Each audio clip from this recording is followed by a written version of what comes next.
Hey everybody, welcome back to the channel. Josh here. Blue Archive is literally coming out in hours. And I'm so excited to be able to share the global release with all of you. Now, for the most part, I'll be trying to derive content from the global site exclusively.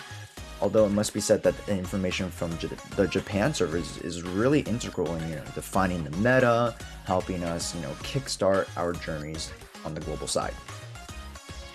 Today I'll be reviewing some of the feedback from the JP side, and trying to draw my conclusions to see whether or not the two starting banners of Hoshino and Shiroko are actually worth it. Again, make sure you guys like, comment down below, as I would like to get your guys' opinions on my take. I'm trying to learn the game as fast as I humanly can, and would love your guys' feedback on the content. With that being said, why don't we start with the characters? Why don't we start with the mascot, Shiroko. Shiroko is a striker, meaning that she's actually on the field battling and shooting for you. When the game comes out, I'll come out with a video defining the classes and roles a little bit better for you guys. But for now, Shiroko deals in red damage or explosion damage, and her armor type is light armor. Now, I'm not here to just regurgitate information. You guys want to know whether or not she's a role or not. And the simple matter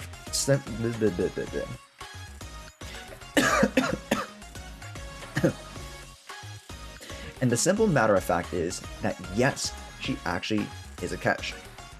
She has the ability to make the early game content really easy for you. She's a quick character to pick up as she is able to deal damage from multiple ranges. Next, let's talk about Hoshino. She is a tank frontliner that deals in yellow or penetration damage. She's able to self-heal during tight situations, and her EX allows her to be a strong pusher, dealing damage and actually mowing down cover, which can expose your enemies for your backliners to shoot down. Apparently, she's a bit lackluster, a bit underwhelming at the beginning of the game.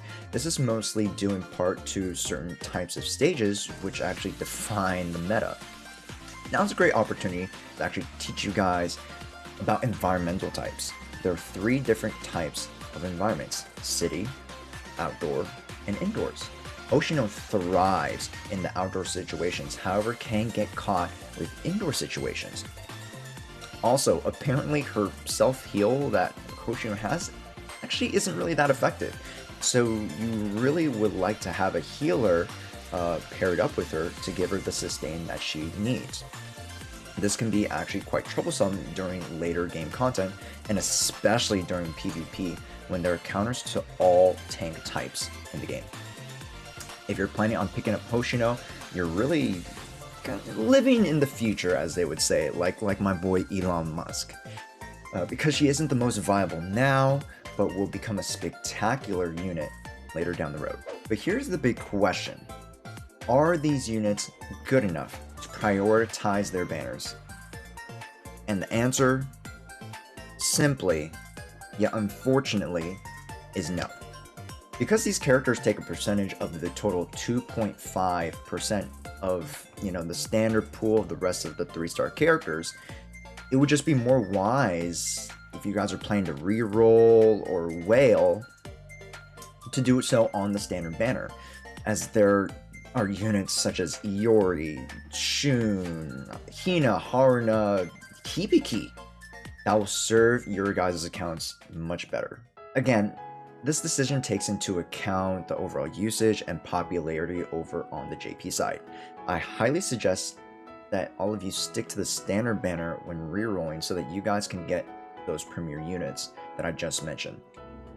And also, because, again, the rate up units are no slouch, they're actually technically available not only just through the standard banner, but later down the road when we unlock hard stages to be able to farm for their shards.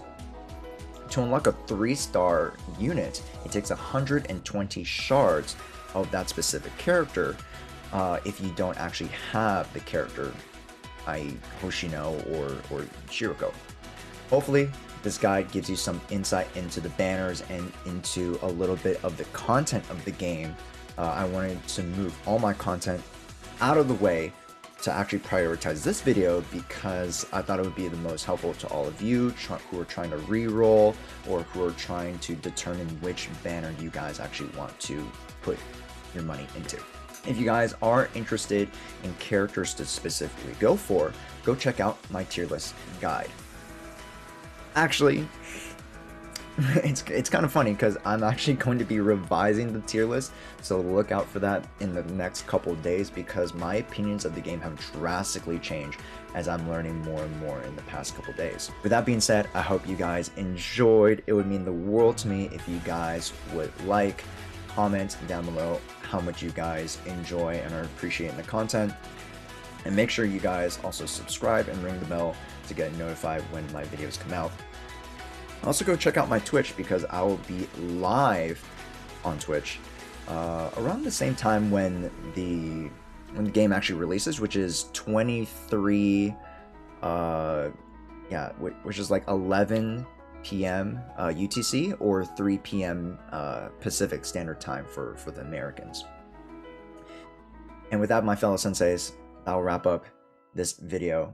So I'll either catch you live on Twitch or I'll catch you guys in the next instructional video or tutorial that I make. Until then, Josh out.